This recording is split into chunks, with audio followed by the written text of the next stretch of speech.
spéciale. C'est une émission, donc, on est au forum, au 4e forum des citoyens en santé mentale. Le thème, c'est la santé, santé du travail. On est à la Société de développement Angus à Montréal, devant un public. C'est la deuxième fois qu'on fait ça. Alors, j'aimerais que vous manifestiez pour montrer qu'il y a vraiment un public. Voilà. Donc, des belles personnes qui sont ici pour parler justement de santé mentale et de travail. Et c'est ce dont on va parler dans la prochaine heure. Donc, avec 4 invités, on aura dans quelques instants notre premier invité qui est Marc Corbière. On va pouvoir en mettre la table, en fait, du sujet du dévoilement, parce qu'on parle de dévoilement au niveau du monde du travail quand on a une problématique de santé mentale. Alors, tout ça dans la prochaine heure de Folie Douce, une émission spéciale aujourd'hui. Demeurez des nôtres.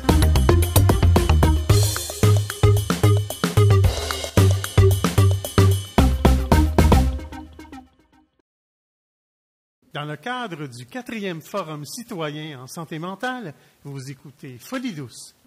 Bien voilà, donc on est avec notre premier invité, M. Corbière, M. Marc Corbière, bonjour. Bonjour. Bienvenue à l'émission Folie Douce. On va avoir l'honneur ensemble d'ouvrir le sujet. En fait, c'est le dévoilement, le sujet dont on parle aujourd'hui dans l'émission, parce qu'il y a un forum sur la santé mentale et le travail. Il y a un besoin, il y a un intérêt sur le sujet. Comment on peut présenter cette question-là du dévoilement? Ben, tout d'abord, merci pour l'invitation. La divulgation est un élément complexe et délicat.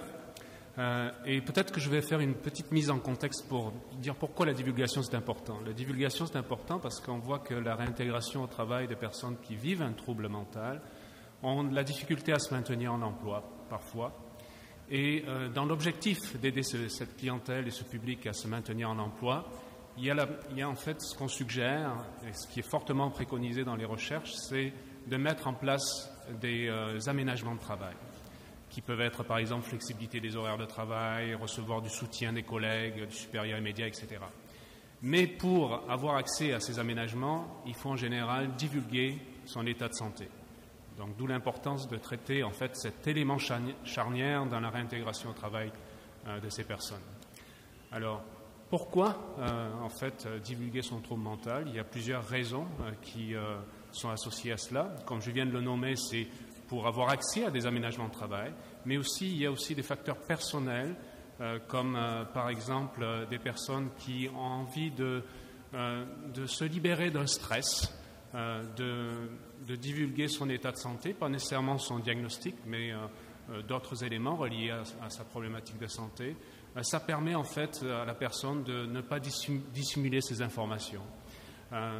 D'autres éléments aussi, c'est d'ordre personnel, c'est plus par exemple de jouer un rôle aussi dans les milieux organisationnels pour dire qu'en fait, ces problèmes de santé mentale, c'est important d'en parler, par exemple.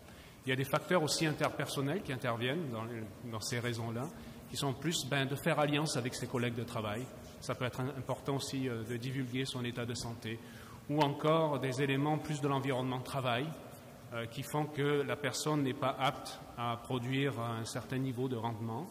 Et donc, de divulguer son état de santé permet justement la mise en place de ces aménagements. J'ai omis de mentionner votre titre, en fait, tout à l'heure. Vous êtes chercheur, professeur titulaire à l'UQAM, et vous êtes aussi professeur associé à l'Université de Sherbrooke. Donc, vous êtes penché concrètement sur cette thématique-là, le dévoilement, tout ce qui entoure, je crois que vous préférez l'appeler autrement, là, la divulgation plutôt que le dévoilement. Là. Oui, en fait, la divulgation dans la littérature spécialisée, on la voit à deux niveaux en général. C'est soit la personne divulgue son état de santé ou des informations reliées à son état de santé à des collègues ou à d'autres acteurs de l'organisation. La divulgation, ça peut être aussi d'apprendre l'état de santé d'un collègue par un tiers, donc c'est une autre forme de divulgation. Nous, on s'intéresse davantage en fait à le premier type de divulgation, c'est-à-dire que c'est la personne elle-même qui fait cette démarche-là, qui va avoir en fait plus de contrôle sur le processus. Il y a certainement un bienfait à le faire soi-même aussi. Oui. On garde, comme vous dites, il y a un contrôle, mais il y a quelque chose de libérateur. Oui, c'est ça. Alors, comme je disais, il y a avantages et inconvénients de la divulgation. L'avantage, c'est d'avoir accès à des aménagements de travail lorsque la personne présente des limitations fonctionnelles ou des déficits cognitifs et qui a besoin, en fait, de certains aménagements dans son travail. L'impact négatif de la divulgation, c'est qu'en fait, on devient l'objet de raillerie ou de stigmatisation, comme ça a été évoqué d'ailleurs ce matin. Donc, c'est en fait tout un processus, la divulgation. Il y a des questions importantes à se poser. qu'on évoque d'ailleurs dans notre article publié dans l'Encéphale, qui est dans votre pochette. Ouais. Et les questions importantes à se poser, c'est quoi, quand et comment et à qui divulguer son trouble mental. Donc c'est un processus en fait qui est en général du cas par cas aussi. Ça dépend de l'expérience antérieure de la personne. Ça dépend aussi du moment où la personne se sent dans l'obligation parfois de divulguer son trouble mental. Par exemple, elle passe une entrevue d'embauche et durant cette entrevue, il y a des trous dans son CV. C'est d'expliquer cela en fait au chasseur de tête ou ressources humaines, qu'est-ce qui fait que la personne était absente pendant cette période-là. Et on avait un bon exemple d'une personne qui témoignait ce matin, qui disait d'ailleurs qu'il y avait un poids sur ses épaules, et quand elle a divulgué, quand elle était là en entrevue, elle axait plus sur ses points forts. Ça, c'est un point positif aussi. Alors, ce qui est important aussi de savoir, et ce qu'on a remarqué dans la littérature, c'est qu'en fait, c'est pas un processus binaire, dire ou ne pas dire. En fait. C'est plus, en fait, il y a certains auteurs comme Geoffrey Waghorn, d'Australie, qui propose en fait de faire plus un plan de gestion des informations personnelles plutôt que de divulguer en tant que tel l'information. Ça permet en fait de mettre moins l'accent sur cette notion de divulgation qui est souvent connotée négativement ou qui est un peu ambiguë. Donc, ce qui est préconisé, c'est de faire de la gestion des informations personnelles. C'est-à-dire, plutôt que de divulguer son état de santé en tant que tel, c'est de parler davantage de ses limitations fonctionnelles pour acquérir certains aménagements de travail. Oui. Quand on divulgue, vous disiez qu'il y avait une espèce de processus. Est-ce qu'il y a une espèce de, je sais que c'est des cas par cas, mais est-ce qu'il y a quand même quelques points de base que les gens peuvent dire, pour divulguer, je dois procéder de cette façon? Est-ce qu'il y a une façon assez, un peu une recette pour... Il n'y a pas une façon standard, comme je dis, ça dépend de l'expérience de l'individu, ça dépend dans quel environnement de travail la personne souhaite travailler ou travaille.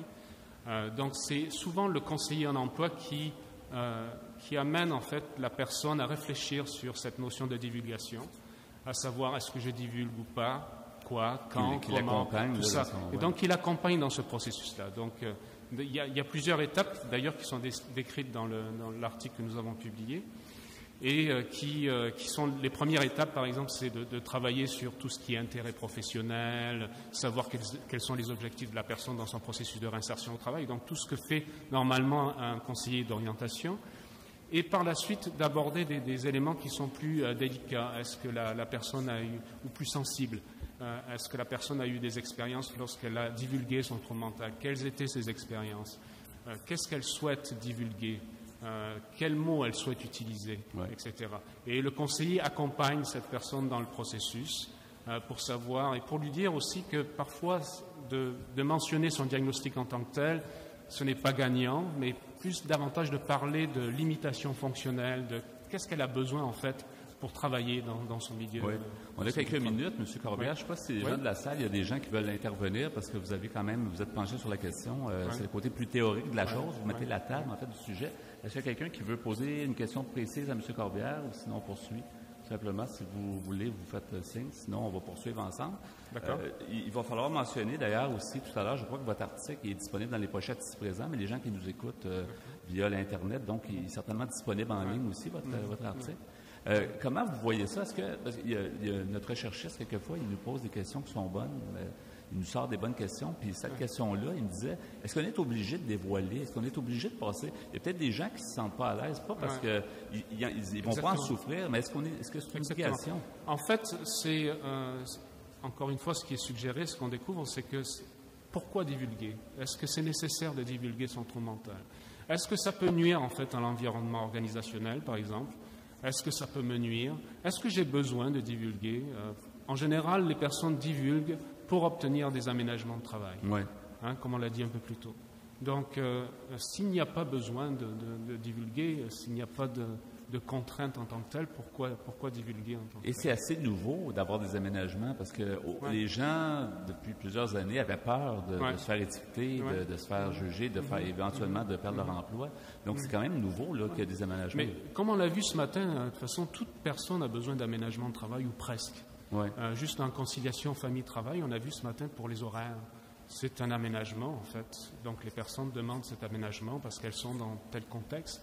Donc, pourquoi pas les personnes avec un trouble mental demanderaient en fait des aménagements pour justement réaliser leur travail de façon pleine. Et de plus en plus, les entreprises prennent conscience, on va certainement le voir aussi avec nos autres invités, mais le coût de ça, c'est peut-être préférable de garder quelqu'un en emploi avec des aménagements que de s'absenter. Justement, encore une fois, dans les études, 90% des mesures d'aménagement qui sont mises en place pour ces personnes en particulier coûtent $90. 90% des aménagements, $90. Donc c'est pas énorme. Pas énorme. Et donc c'est gagnant pour tout le monde. Absolument. Et souvent, ce qu'on a réalisé dans nos études là, c'est que les aménagements qui sont les plus significatifs pour aider la personne à se maintenir en emploi, c'est la flexibilité des horaires de travail, c'est en fait un feedback constructif du supérieur immédiat, c'est de partager ses tâches de travail avec ses collègues de travail, donc de solidarité, je dirais, flexibilité, sont les maîtres mots en fait pour faciliter la réintégration au travail des personnes. D'après ce que vous avez étudié, est-ce qu'il y a des milieux qui sont plus favorables à ce genre de... C'est sûr que les milieux qui s'occupent de santé mentale, je pense qu'ils sont déjà très ouverts à la question, mais dans les gens qui n'ont pas nécessairement un rapport avec la santé mentale... Comme disait Mme Provost ce matin, qui est directrice des ressources humaines, 20% à peu près des personnes, des employés ou des effectifs vont être touchés à un moment de leur vie par un problème de santé mentale. Donc, quelque part, tous les secteurs d'activité devraient être à l'affût, en fait, de ces aménagements de travail. Oui, il nous reste environ 1 minute et demie. L'avenir, vous le voyez comment? Parce que on semble que c'est un renouveau, c'est une espèce de vent de fraîcheur qu'on entend sur, la vie est belle, on va dévoiler nos trucs, tout ça. Est-ce que ça va finir par, justement, réussir ou si on a encore beaucoup d'embûches à rencontrer? Je pense qu'on est sur la bonne voie. On l'a vu ce matin encore avec des propos tenus par les ressources humaines. Je pense que c'est de plus en plus, on voit qu'on a besoin en fait d'aménager les lieux de travail et le fonctionnement au travail des personnes qui présentent un problème de santé mentale. Donc je suis confiant là-dedans. Oui. D'accord. En terminant, pouvez-vous nous rappeler aux auditeurs, en fait, l'endroit où on peut lire cet article-là qui semble très bien construit, justement, très bien documenté? Moi, ce que je dirais, en fait, c'est que c'est important de ne pas parler du diagnostic en tant que tel. Souvent, c'est la source de stigmatisation. C'est plutôt parler d'aménagement nécessaire ou de limitation fonctionnelle ou telle difficulté, j'ai besoin de tel aménagement, plutôt que de parler du diagnostic en tant que tel. Diagnostic, en général, ça amène en fait le stigmate social. Okay. Est-ce qu'il est disponible quelque part, votre article? Oui, sur Internet, sur Internet, oui, c'est publié dans l'Encéphale en 2014, au mois de juin. Et ça porte le long titre, mais intéressant, la divulgation du trouble mental et les mesures d'accommodement de travail. Donc, si on cherche ça, je pense qu'on va pouvoir trouver votre article. C'est ça. Puis, par ailleurs, aussi, on va donner une formation à l'IUSM, au Centre de recherche de l'Institut universitaire en santé mentale de Montréal. 1er, 2 et 3 juin, avec Tania Lecomte. Donc, ça peut être aussi une façon de transférer l'information. Merci beaucoup, Merci à vous. Corbière. Merci, ça a été très intéressant. Merci au public aussi d'être ici. Toujours, nous sommes au 4e Forum citoyen santé mentale. Donc, la santé, ça nous travaille. On fait une courte pause et on est de retour avec notre invité qui va être Joseph Giulioni, directeur de l'Arrimage.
Vous écoutez l'émission spéciale Folie douce au 4e Forum citoyen.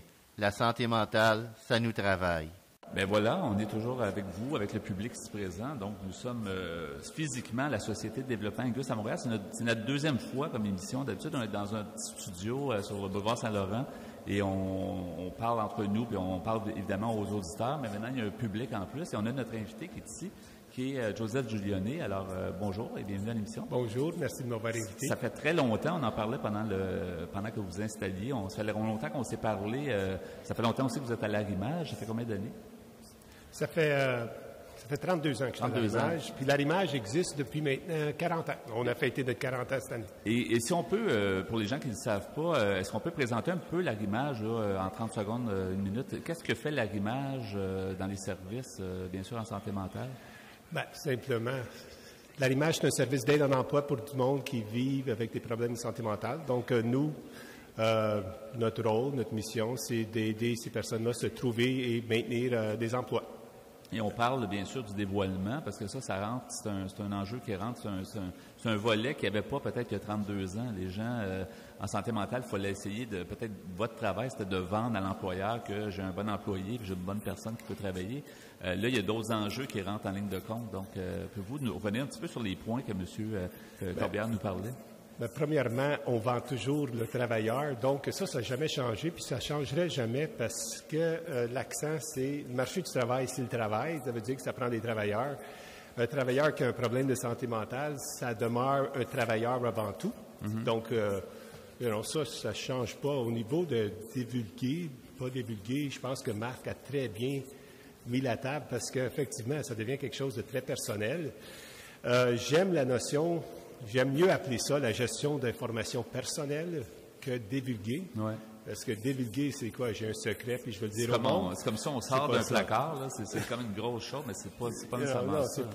La chose qui est simple, c'est que mon information personnelle, je vais décider qu'est-ce que je vais dire à mon interlocuteur, puis je vais décider comment je vais le dire et en même temps, dans quel but que je le dis. Ouais. Donc, c'est toujours ça. Donc, il n'y a aucune obligation. Ce qui est le plus important, c'est que la personne est très à l'aise avec ce qu'il transmet au monde. Parce que dans le fond, on peut se rapporter à la santé physique. Quelqu'un qui a eu un cancer, est-ce qu'il doit divulguer ou non? Parce qu'il peut être à risque. Donc, c'est toujours une question aussi. Pourquoi la santé mentale, on serait obligé de divulguer? C'est ça l'idée. Et comment on doit le faire? C'est ça aussi. Bien, look, il n'y a aucune obligation. C'est évident. Mais quand on veut négocier, exemple, des accommodements au travail, comme Marc le disait, mais effectivement, si on veut des accommodements, il faut qu'on explique pourquoi qu'on a besoin d'accommodements. Mais ça, encore là, on commence toujours avec c'est quoi les capacités, qu'est-ce que le travailleur peut offrir et qu'est-ce qu'il offre. Et s'il y a des limitations vis-à-vis des tâches spécifiques, mais là, on peut parler on a besoin d'un accommodement pour faire telle affaire, mais toujours faire un lien. Et l'information qui est transmise, c'est toujours selon qu'est-ce que la personne veut transmettre. Oui. Donc, c'est lui qui décide. Là. Et dans certains contextes, tu n'as même pas besoin de dire quoi que ce soit parce que c'est des choses qui peuvent être gérées à l'extérieur. Donc, l'importance, des fois, d'avoir accès à une ressource haute qui peut aider, qui peut coacher la personne, si je peux. Oui. C'est en français, coacher? C'est ça.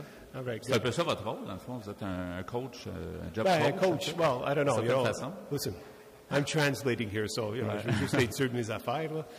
Mais l'idée là-dedans, c'est toujours pareil aussi. Là. On coach, on soutient, on explique, on explore. Mm-hmm. Trouver le bon mot, c'est difficile. Mais des fois, c'est juste une question d'écrire qu'est-ce qu'on aimerait dire et pour être capable de guider et structurer la discussion qu'on va dire. Et avec qui qu'on va parler? Est-ce qu'on parle avec notre superviseur? Est-ce qu'on parle avec les ressources humaines? Est-ce qu'on parle avec le directeur de l'entreprise? Le discours va être différent, dépendamment à qui on parle. Et les collègues, selon les collègues, il y en a qui vont comprendre, il y en a d'autres qui vont tout de suite nous mettre une étiquette, puis peut-être ça peut nous nuire. Donc, effectivement. C'est toujours un couteau à double tranchant. C'est ça. Autant que ça peut beaucoup aider, autant que ça peut nuire d'une façon extraordinaire. Là. Ça peut empêcher quelqu'un d'avoir une promotion. Oui. Ça peut empêcher quelqu'un d'obtenir un emploi. Mais ça peut aussi mettre la table pour obtenir une promotion ou pour obtenir un emploi. Et c'est pas une question non plus, est-ce que je parle à quelqu'un qui connaît la santé mentale? Je vous dirais que il y a du monde qui travaille dans le réseau qui ont autant de préjugés que du monde qui ne travaille pas dans le réseau. Okay. Nous, on travaille avec des entreprises, surtout, et les employeurs, je dirais, sont beaucoup plus réceptifs à recevoir un travailleur et ont moins besoin d'informations que dans le réseau. Dans le réseau, on va se faire poser la question, c'est quoi son diagnostic? Que l'employeur, il ne va pas poser cette question-là. Mais il peut poser une question comme, es-tu dangereux? Là, on voit les mythes là, qui sortent, là, qui est tout à fait normal. Il y a sûrement le danger, puis il y a aussi l'absentéisme possible. Est-ce que je vais pouvoir, si je forme un employé, est-ce que je vais former, puis ensuite, dans 6 mois, il ne sera pas capable de... C'est une préoccupation, puis c'est une bonne préoccupation. C'est drôle parce qu'il y a eu une étude, puis ils ont fait des sondages auprès des entreprises, des employeurs, puis qu'est-ce que les employeurs notaient comme difficulté ou appréhension, si on veut. C'est toutes des choses que dans le passé, en tout cas chez nous, là, c'est des choses pour lesquelles on a pu négocier des accommodements. Donc, les employeurs avec qui on parle, puis les employeurs qui répondent à des sondages comme ça, on ne voyait pas vraiment qu'ils étaient off the track. Là. You know, c'était comme, oui, la question d'absentéisme, c'est une bonne question. Le fait que c'est rendu, je pense, la première ou deuxième raison pour absence ou présentisme au travail. Les compagnies d'assurance ne savent même plus comment gérer ces dossiers-là. On ne peut pas nier on ne peut pas dire, eh ben non, c'est pas vrai. Non, c'est vrai.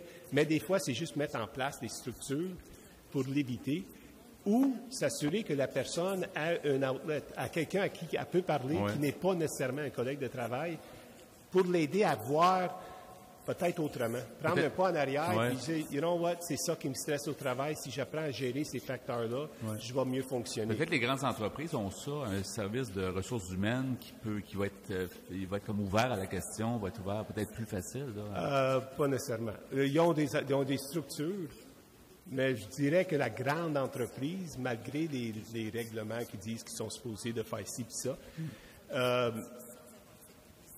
c'est pas avec eux qu'on fait affaire. On fait affaire surtout avec des petites et moyennes. Et quand tu fais affaire avec des petites et moyennes entreprises, c'est plus facile parce que tu parles au monde qui ont à travailler avec la personne.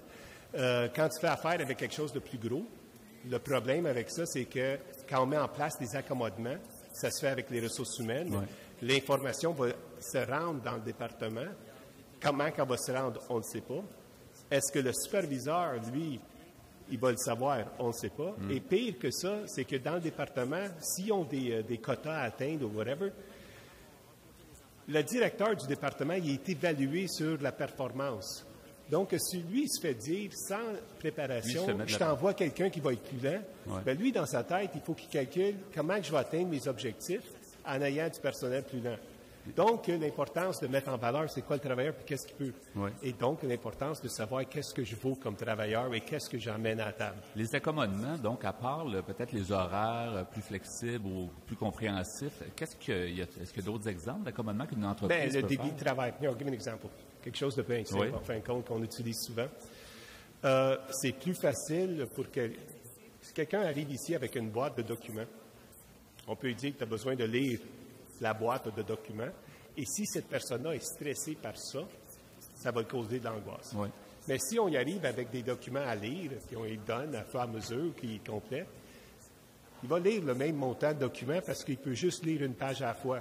Que la boîte est sur sa table ou qu'il y en a 3 documents sur la table, il ne peut pas lire la boîte.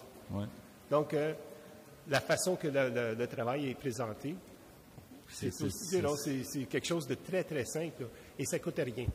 Comme Marc disait, il y a beaucoup d'accommodements qui ne coûtent rien.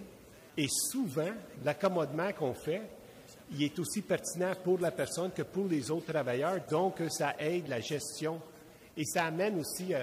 on est loin maintenant des étapes où tu avais le boss, tu avais les employés, puis le boss avait un fouet, puis les employés... ils penchaient puis ils avançaient. Puis s'ils n'avançaient pas, bien, ils perdaient leur job. Là, il y a beaucoup plus... il y a encore beaucoup de compagnies, il y a encore des compagnies qui fonctionnent en silo comme ça, mais il y a de plus en plus une gestion horizontale, parce qu'on implique le travailleur. Effectivement, c'est beaucoup mieux. Donc, c'est bon augure. Avec votre expérience, justement, de plus de 30 ans à l'arrimage, en intégration en emploi, est-ce que c'est plus facile maintenant d'intégrer des gens qui ont eu des problèmes de santé mentale ou si c'est différent, mais que c'est pas plus facile. Facile, c'est facile. Il n'y a rien de facile, hein, c'est ça? Tout est facile. C'est juste qu'il faut le faire. Parce qu'il y a 30 ans, je me disais qu'il fallait comme bûcher fort puis se dire, prenez-le, je te dirais là, que c'est un bon gars, c'est une bonne idée. Avant, on avait à convaincre les cliniciens que leurs patients pouvaient travailler. OK. Après, c'était plus convaincre les employeurs qu'il y a une place dans le marché du travail et c'est pas un acte de charité. On répond à un besoin. Vous avez besoin de main-d'œuvre. On a une main-d'œuvre à vous présenter. Je dirais qu'actuellement, un des plus gros obstacles, et c'est plate à dire, c'est que les structures gouvernementales et la manque d'information fait qu'il y a beaucoup plus d'obstacles qui viennent à cause de structures qu'avec le travail. Exemple, beaucoup plus de travail. Le meilleur exemple que je peux vous donner, c'est ils ont essayé de modifier des règles au niveau de l'aide sociale pour faciliter l'intégration en emploi.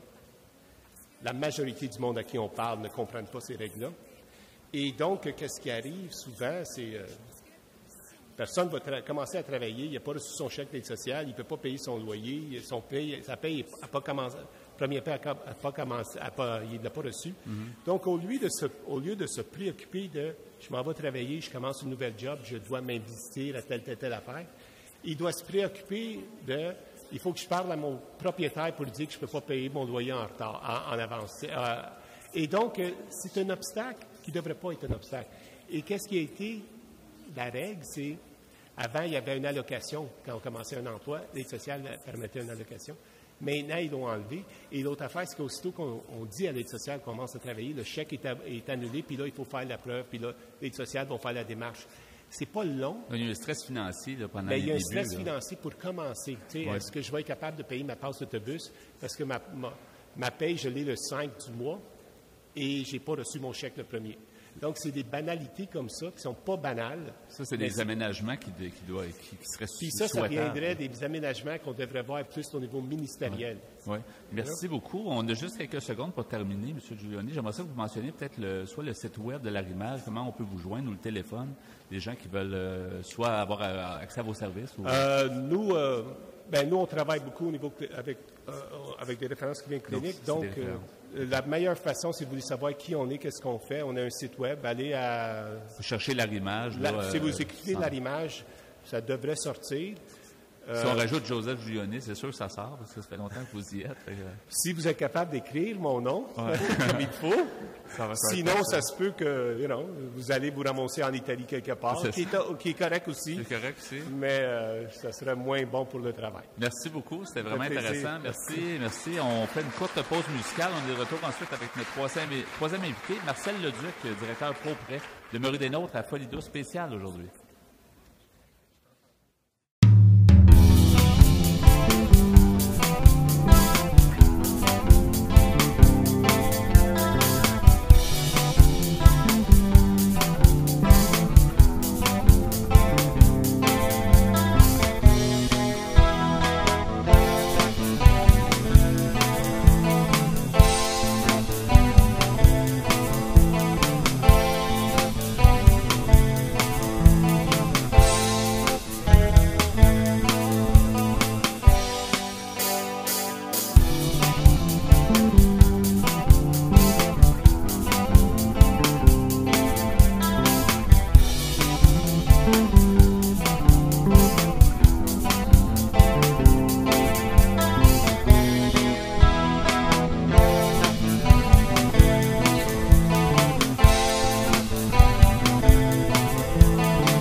thème « La santé, ça nous travaille ».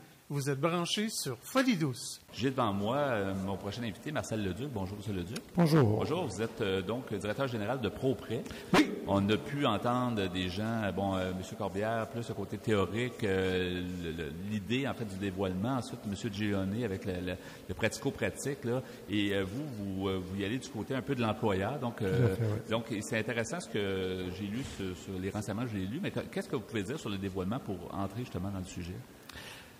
D'abord, merci de m'avoir invité. Service d'entretien ProPrêt est une entreprise d'insertion socio-professionnelle. On a un volet d'insertion sociale, mais on a un volet d'entreprise en économie sociale, en entretien ménager commercial. Okay.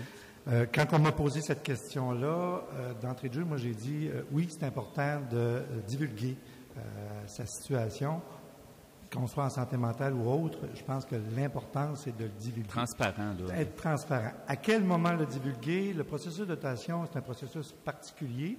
Comme employeur, on cherche toujours la meilleure ressource humaine. Hein? Oui. On veut combler un poste, on veut qu'il soit parfait. Le divulguer au début de l'entrevue ou pendant l'entrevue, c'est un risque. Je le calcule, oui. je l'ai vu dans mes expériences antérieures. Par contre, dans une période de probation ou après la période de probation, moi, je pense que ça devient important pour l'employeur de savoir avec qui il travaille. Oui.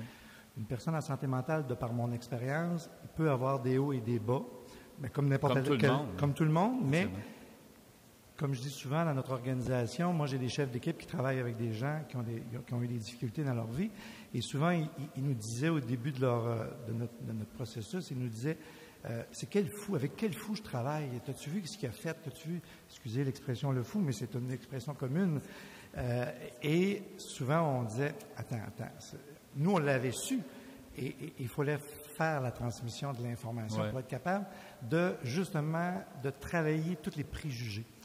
Donc, on s'est mis à travailler avec nos chefs d'équipe qui sont dans l'action, qui sont avec des gens qui peuvent avoir des problèmes de santé mentale, et le fait de commencer à nommer les choses, à démystifier le terme de la santé mentale, démystifier la maladie, entre guillemets, peut faire en sorte que les personnes ne voient plus les gens de la même façon. Aujourd'hui, quand ils viennent nous voir, s'ils ont une difficulté avec une personne, ils nous disent, la personne là, que tu m'as envoyée, il y a un petit problème. C'est quoi au juste, le petit problème?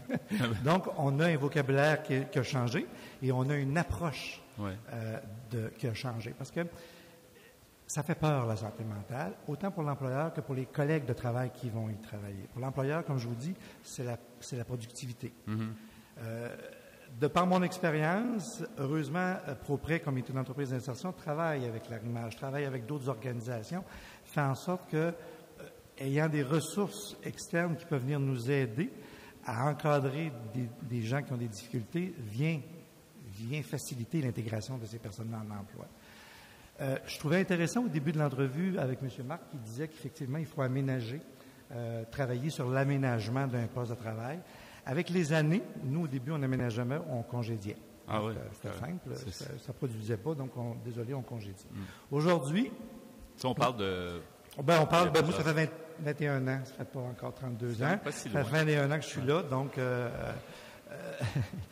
effectivement, des premières années. Et dans ma vie antérieure, c'était exactement la même chose.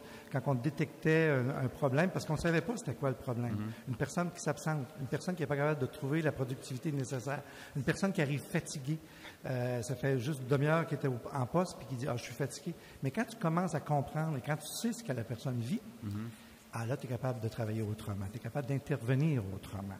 Donc, l'importance de le connaître fait en sorte que, oui, on aménage les postes de travail. Moi, j'en ai dans mon organisation où c'est 37 heures, normalement, qu'il doit travailler. Mais avec le temps, on a appris que c'est pas vrai. C'est 33, c'est 31. Ça peut être un peu moins dans une semaine parce qu'il y a eu un médicament, c'est venu de le jeter à terre. Donc, on a appris à travailler avec ça. Donc, on a appris à aménager le poste de travail des personnes ou de la personne. Et peut-être dans le domaine c'est essentiellement de l'entretien ou des contrats d'entretien, c'est ça que vous faites? Donc, peut-être dans ce domaine-là, il y a un certaine facilité à aménager, parce que ça se fait souvent en dehors des heures de travail. Donc, l'employeur, en autant que c'est propre et c'est en ordre et tout ça, il n'y a pas besoin de se poser de questions. Là. Non, tout à fait. Ça peut se faire. Là où on a un défi, nous, comme on fait du service d'entretien ménager, comme vous dites bien, c'est le client. même si c'est de 4 à minuit ou de minuit à 8, le client qui rencontre un de nos employés permanents et qui commence à la regarder travailler puis dit « Oh là là, qu'est-ce que c'est ça? » Ça peut arriver, ça. Hein, ça nous est arrivé. Donc, nous, on a un devoir d'éducation aussi auprès de nos clients. Oui. Et c'est un travail de longue haleine. C'est pas un travail qui se fait facilement. Encore aujourd'hui, on est associés, nous, les entreprises d'insertion, à toutes sortes d'étiquettes, mais ces gens-là, ils ont effectivement des étiquettes et c'est faire en sorte que ces étiquettes-là les nuisent dans l'intégration. Donc, notre client, il faut l'éduquer à dire « Attends, oui, tu as raison. On n'est pas tenu de divulguer la situation de CV de la personne, mais on est tenu de l'éduquer dans le sens de dire, regarde, il y a un petit problème, on va travailler avec, puis ça va revenir. Parce que moi, je dis toujours, c'est un humain. Donc, un humain, il y a des hauts et des bas. Qu'il soit en santé mentale, qu'il soit toxicomane, qu'il soit alcoolique, il va avoir des hauts et des bas. Et je voulais vous dire, à un moment donné, une expérience. J'ai travaillé beaucoup avec des alcooliques, moi, dans ma vie antérieure, dans un cégep. Et j'avais des employeurs extraordinaires, ça c'était en les années 80. Là. J'avais des employeurs extraordinaires parce qu'ils ne les congédiaient pas. Pourquoi? Parce que c'était des gens qui étaient productifs. Mm-hmm. Quand tu réussis à rendre la productivité, qu'elle soit rendue à 37 heures ou à 32 heures, mais qu'elle est bien rendue, ça peut faire toute une différence au niveau de la tolérance. C'est le résultat, dans le fond. C'est le résultat. Comme employeur, c'est un résultat. C'est sûr que moi, j'ai un coût. J'ai un coût. S'il travaille 37 heures, je le charge, le 37 heures. Mm-hmm. Donc, il faut que j'aille capable de le répondre, de le payer. Ça. Ouais. Mais si on aménage ça autrement, on va y arriver. Ça, j'en suis convaincu. Ouais. Donc, le fait que les gens apprennent à connaître c'est quoi la santé mentale, à travailler avec les gens qui peuvent avoir des hauts et des bas, faire en sorte que c'est bien plus facile de faire l'intégration. Je ne vous dis pas que c'est réussi à tout coup. Parce qu'actuellement, j'en ai un. J'ai un nouveau. Puis je vous dirais qu'on se pose des questions. Mais on est en train de travailler sur notre tolérance, notre patience, accepter qu'on va une journée en colère parce que ça ne produit pas comme on veut. Ça aussi, ça fait partie de la job de l'employeur. Oui. Chaque jour, là, sur place, vous avez les employés qui sont là. Est-ce que pour intervenir, justement, il y a quelqu'un qui ne se sent pas bien, tout ça, est-ce qu'il y a quelqu'un qui est bien au fait de ces problématiques-là? Bon. De par la mission en tant que telle, oui, effectivement, moi j'ai un intervenant psychosocial dans notre organisation, mais je vous dirais que pour avoir vécu dans d'autres emplois, même si j'ai 21 ans à la même place, faire en sorte que... vous avez commencé jeune? Oui, j'ai commencé jeune à travailler, moi. Le fait d'avoir effectivement une personne pivot, que ce soit les ressources humaines, que ce soit une personne à l'interne, un chef d'équipe, un superviseur, un contrôleur, peu importe, quelqu'un qui a une formation. Je pense que toutes les entreprises aujourd'hui devraient avoir dans leur organisation, pour toutes sortes de raisons, là, pour toutes sortes de préjugés qui existent sur notre planète, je pense que ça prendrait des personnes pivots qui, effectivement, plus sont informées, plus sont capables d'informer et de former. Parce que c'est de former, hein? Mm-hmm. C'est de former les gens à cette différence-là. Et la différence fera peur toujours. Donc, oui, effectivement, moi, je crois énormément qu'il faut que dans nos organisations, en dehors des ressources humaines, parce que les ressources humaines, ils ont des jobs et c'est souvent éloigné, mais sur le terrain, je pense que oui, il faut aller vers la formation, vers une personne pivot qui va être capable de comprendre et aider le manque de productivité, la perte de productivité, le saut d'humeur de la journée, arriver fatigué, qu'est-ce qu'on fait avec quelqu'un qui arrive fatigué. Donc oui, je pense qu'une personne pivot dans une organisation, c'est essentiel. Je pose un peu la même question que j'ai posée précédemment. Comment vous voyez l'avenir? En fait, on sent un changement, un peu comme quand on parlait de les gens, bon, justement, le rétablissement, c'était comme un mot à la mode. Là, maintenant, on parle du dévoilement. On semble ouvrir, justement, puis on se dit, bien, ça va juste être pour le mieux pour tout le monde. Mais comment vous voyez les 5-10 prochaines années en ce domaine-là, dans votre domaine aussi, dans le domaine de l'emploi? Bien, je pense que il faut que je fasse attention comment je parle. Je pense que ça appartient pas juste aux employeurs, ça appartient à l'État. Actuellement, notre État se désengage énormément vers tout ce qui est soutien de tout bord, tout côté. Donc, je pense que je vois que l'avenir, pour moi, va être difficile s'il y a un désengagement de l'État. Les employeurs, on a un marché international de plus en plus, on est sur le marché. Donc, il faut de plus en plus produire à de moindres coûts. Si on n'a pas un support de l'État, si on n'a pas un support des gens, une concertation dans ça, on n'arrivera pas à être capable d'intégrer efficacement tout le monde avec des problèmes de santé mentale. Oui, ça prend la base qui est solide. Oui, là, puis les arrimages de ce monde avec d'autres organisations, l'État et compagnie, je pense qu'il en faut de plus en plus pour être capable d'aider les employeurs à être capables. Il faut des chercheurs, effectivement, qui vont nous aider, qui vont nous enligner. Je l'écoutais au début et bon, moi, j'avais préparé mon petit speech, j'ai arrêté parce qu'il est plus intelligent que moi. Fait que je me suis dit, c'est exactement ça. Il faut changer le terme, il faut changer les mots, mais il faut engager. Il faut engager plus qu'une personne, plus qu'un employeur. Et c'est bon de faire cette journée entre nous ici. Nous sommes tous pas mal très sensibles à la cause et tout ça. Mais monsieur tout le monde, madame tout le monde, dehors, il faut qu'on la rejoigne. Il faut qu'on lui dise, que ce soit par des messages ou par dans nos environnements. Tu sais, quand je disais tantôt que mon monde à moi, les chefs d'équipe disaient c'est des fous. Hein? Le terme fou, c'est choquant, c'est dérangeant. Mais ça fait 1 an et demi que j'entends plus dans mon organisation ce thème-là.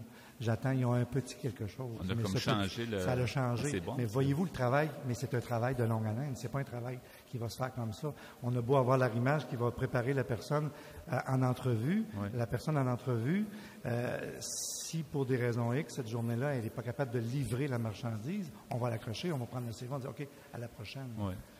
Donc, l'importance de divulguer, c'est un grand sujet de conversation et de discussion et de réflexion, parce que je pense que à un moment, oui, il faut le divulguer. Oui, d'accord. Merci beaucoup, M. Leduc, d'avoir été des nôtres. C'était vraiment intéressant. C'est si cool. J'ai encore des choses. C'est tellement intéressant. Merci beaucoup. Vous êtes directeur général de ProPrêt. On s'arrête quelques instants donc en musique et on est de retour avec notre 4e invité, le dernier bloc de Folie douce, émission spéciale aujourd'hui.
De retour au micro à Folie douce pour le 4e Forum citoyen, la santé mentale, ça nous travaille.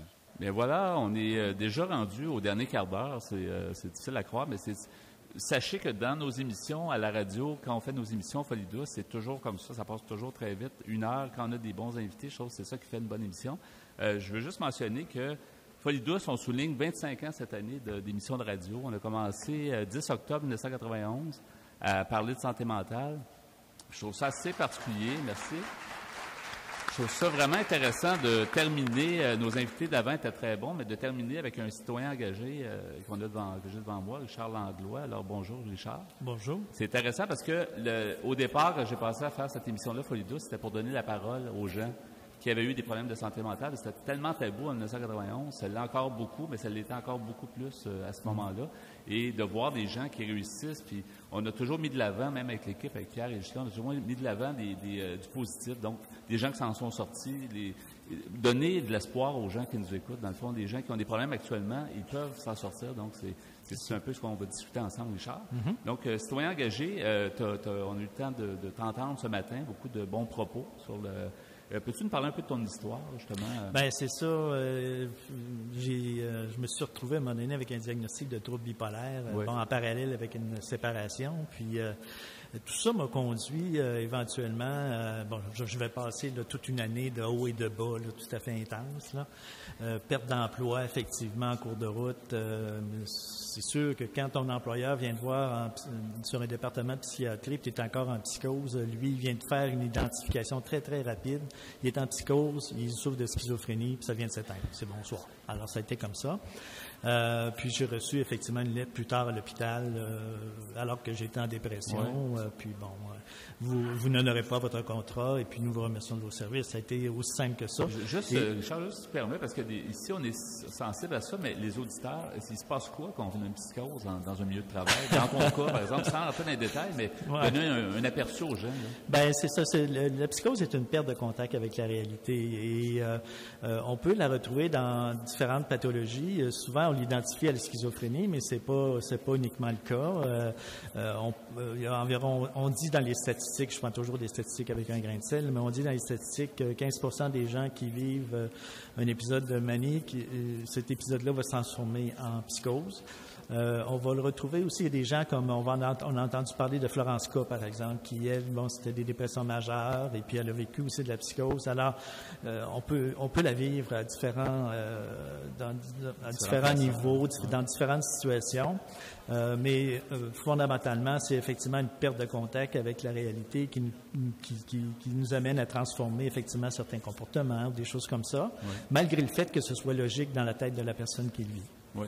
Tu nous parlais donc, tu as eu un épisode assez important de trouble bipolaire dans les années 90, fin des années 90. En 96-97. Oui, tu as eu aussi une espèce de rechute, on pourrait dire. Est-ce que c'est ça. C'est ce que tout le monde redoute, finalement. On se dit toujours, est-ce que je vais rechuter? On se sent toujours un peu fragile, les gens qui ont déjà connu un épisode. C'est ça. Donc, dans ce deuxième épisode-là, qui était en 2008, est-ce que tu l'as vécu différemment à cause de ton expérience précédente?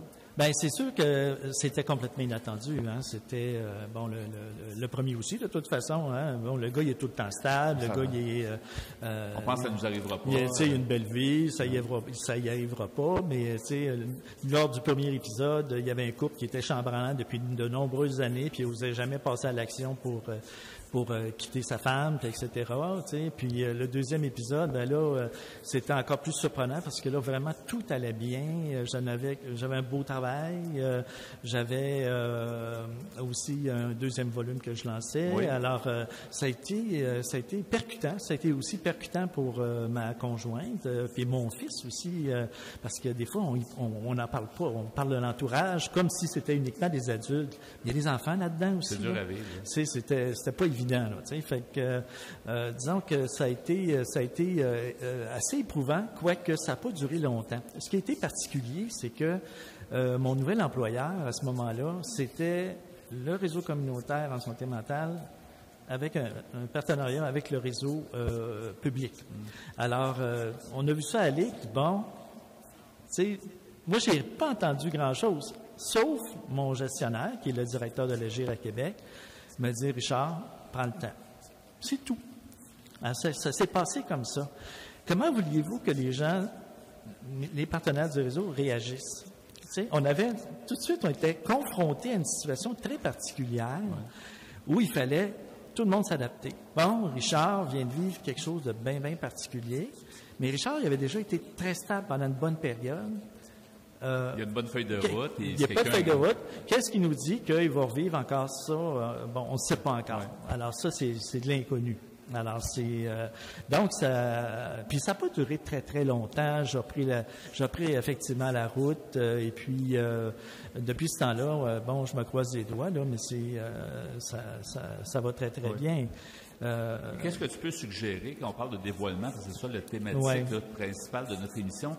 Doit-on, oui ou non, se dévoiler notre état? Ça, j'y ai pensé. Je trouvais ça drôle tantôt parce que je me replaçais en contexte, mais au niveau du premier événement. Parce que au bout de l'année de haut et de bas intense, je me retrouve à l'île aux Grues. Vous pouvez vous imaginer, vous êtes en présence d'une petite population d'environ 130 personnes dans un village. Et si vous commencez à divulguer, là il ne serait-ce d'en parler à une seule personne, c'est tout le village au complet qui le sait. Le lendemain, dans 2 jours, ça Donc, il y a aussi une question de contexte. Ça aussi, c'est important à comprendre. Il y a le contexte, effectivement, du milieu de travail. Il peut y avoir un contexte aussi d'un village, d'une localité. Il y a plusieurs éléments là-dedans. Puis moi, j'ai dû en faire part à l'infirmière du CLSC qui était là, simplement pour qu'elle soit au courant au niveau de la médication si jamais il arrivait quelque chose. C'est tout. Et c'est resté comme ça. Elle a gardé son secret professionnel qu'elle doit normalement garder. Tout simplement. Puis, pour ce qui est du reste, Richard est efficace. Richard fait bien son travail. Alors, ça a été comme ça. Ça n'a pas été très long à l'île aux Grues parce qu'avec le fait de se retrouver en amour avec une femme de l'île, ça a été percutant. On est sorti de l'île, la voie à Montmagny, puis après ça, c'est à Côte de Beaupré, puis à Beauport. Alors, ça a été comme ça. C'est sûr qu'on a dérangé l'île énormément, là, mais les gens de l'île l'ont su par après, par exemple. Parce qu'avec le premier volume, qui est sorti en 2004, là, c'est sûr, tout le monde le savait, là. Puis sur ce livre-là, d'ailleurs, en sous-titre, on avait le terme maniaco-dépression, ce qui n'était pas évident non plus de mentionner ça en 2004. Je faisais des salons du livre, par exemple, tu sais, puis on me disait des fois, je me souviens de certains salons, il y a je me faisais dire, il y a des gens qui ne prendront pas votre livre dans leurs mains, pas parce qu'ils n'ont pas besoin, mais parce qu'ils ne veulent pas se faire voir par quelqu'un de leur entourage avec ce livre-là dans leurs mains. C'était comme ça. Comme si on lisait un livre comme ça parce qu'on avait nous-mêmes un problème. Exact. C'est pas nécessairement le cas. Exactement. Puis, tu sais, moi, je l'ai fait parce que je me sentais à l'aise d'en parler, parce que j'ai une plume qui me permet de vulgariser. Je sentais un besoin de le faire. Je savais pas, moi, si j'allais être édité ou si ça allait faire le chemin que ça a parcouru, tu sais. Mais effectivement, ça m'a permis de voir qu'il y avait énormément de gens qui étaient prêts à faire un bout de chemin, qui étaient prêts à en parler, mais qui restaient constamment dans le garde-robe, dans tous les milieux, y compris beaucoup dans mon travail dans le réseau public, où j'ai des intervenants, par exemple, dans un CLSC qui me disent « Richard, je voudrais jaser avec toi, tu peux-tu fermer la porte? » Vous voyez un petit peu, là? Alors, c'est comme ça, parce qu'eux aussi voudraient en parler, parce qu'ils vivent... tu sais, on n'est pas unidimensionnel, ils vivent un problème au travail, mais ils vivent aussi un problème à la maison, dans le contexte familial, un contexte financier, peu importe. Alors, c'est pas évident. Et puis, comme disait notre dernier intervenant, tu sais, on peut être ébranlé à bien des niveaux. Là, Richard, est-ce que, après, justement, tu as écrit 4 bouquins, c'est ça? Pardon? Tu as écrit 4 bouquins, 4 livres? Oui, bien, le dernier, en fait, c'est la réédition de mon premier. Donc, 4 livres. Est-ce que, donc, tu parles essentiellement de ton parcours, de ton rétablissement. Est-ce que tu pourrais dire que ta vie est belle aujourd'hui? Grande question. Ma blonde me dit tout le temps, t'es un homme qui est accompli. Moi, je juge jamais les gens par ce qu'ils font. Je regarde ce qu'ils sont, leur état d'être. Sont-ils heureux? Peu importe ce qu'on fait. Je veux dire, on peut faire de grandes choses et être totalement malheureux. Puis on peut faire de toutes petites choses, toutes simples, et être totalement heureux. Alors, pour moi, c'est ça qui est important. Trouver sa voie, sa passion. Puis des fois, c'est pas nécessairement dans le travail. Ça peut être dans un intérêt, un loisir, de reprendre les études, par exemple. Aujourd'hui, on est beaucoup focusé sur l'intégration au travail, puis c'est vrai que c'est bon, mais c'est pas bon pour tout le monde. C'est pas fait pour tout le monde non plus. Ça aussi, il faut se le dire entre nous autres. Là. Est-ce que tu dirais aussi que tu es plus à l'écoute de toi-même, surtout quand on parle de stress au travail ou des choses comme ça, parce que souvent les gens me rapportent qu'après avoir vécu des problématiques, sont plus à l'écoute. Finalement, sont des meilleures personnes que même monsieur, mesdames, tout le monde qui n'ont jamais eu de problématiques, parce qu'ils sont tellement à l'écoute d'eux qu'ils savent quand s'arrêter et quand se ménager, en fait. Là. Oui, j'ai pas de misère à le dire, mais ça n'arrive pas par hasard, ça aussi. Moi, je dis souvent, puis je vois certains organismes communautaires qui commencent à focusser sur l'importance de découvrir ou de redécouvrir un sens à sa vie, de focusser sur ses valeurs ou ses nouvelles valeurs. Tout ça, justement, permet d'orienter une nouvelle, justement, de se réintégrer au travail. Tu sais, se réintégrer au travail, puis se réintégrer au travail, c'est cute, mais si c'est pas assis sur quelque chose qui nous stimule, un fond qui nous stimule, un sens, ça sert à quoi? Pourquoi je fais ça? C'est important de le découvrir, ce sens-là. Ouais. Tu sais, en fait, c'est l'éveil de la conscience. Tu sais, c'est pas des termes qu'on entend parler souvent, mais je pense qu'il faut aller jusque-là. En terminant, quelques secondes, on peut trouver où tes livres? Est-ce qu'ils sont disponibles en ligne? Est-ce qu'ils sont disponibles dans les librairies? Ils sont disponibles en librairie ici. Bon, j'en ai effectivement ici à l'arrière tout le temps.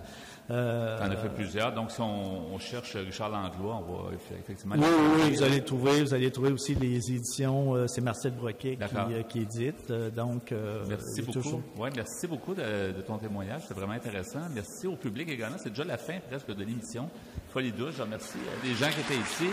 Vraiment, ça a été agréable de faire cette émission-là spéciale dans le cadre du 4e Forum citoyen santé mentale, la santé, ça nous travaille. Je remercie les organisateurs de l'événement, de nous avoir aussi appelés à faire l'émission. C'est toujours un bonheur pour nous. On est des passionnés de radio, puis on aime la santé mentale, donc on vient combiner deux sujets qu'on aime beaucoup. Alors, merci beaucoup. Je remercie notre invité Marc Corbière en début d'émission, Joseph Julionnet qui a été avec nous après, Marcel Leduc et maintenant Richard Langlois. Merci à tout le monde. C'est Yvan Bugeaud à l'animation. Merci à notre technicien Pierre Laporte et à Justin Malo aussi qui nous a servi d'intermédiaire avec les invités. Bonne santé mentale tout le monde. Bonne journée.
Bop